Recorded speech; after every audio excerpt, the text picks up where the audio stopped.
Hello friends, today I will explain section 129 of the Indian Patent Act or the Patents Act 1970. The title is Restrictions on Practice as Patent Agents.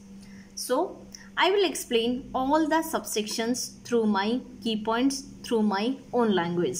Fine. So, subsection 1 says, the explanation of subsection 1 is, if a person or all his partners are not registered as patent agents as per the Act, he or they cannot describe himself or themselves as patent agents or permit for the same.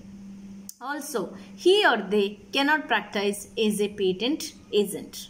Okay, so this is very simple to understand. We will move towards subsection 2.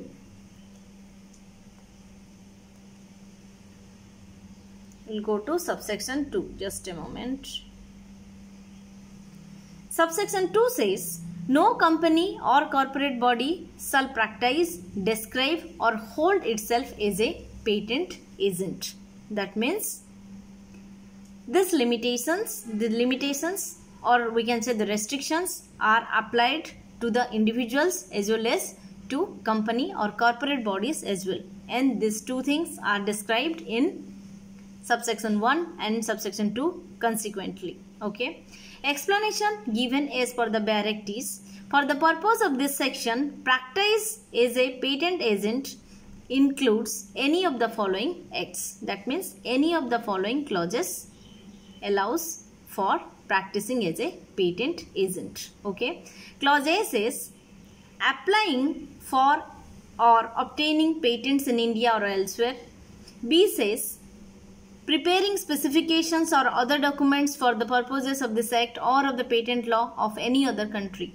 Okay, that means for India or as per the patent law of India or as per the patent law of other countries. Clause C says, giving advice other than of a scientific or technical nature as to the validity of patents or their infringement. Okay, so this way all the subsections are completed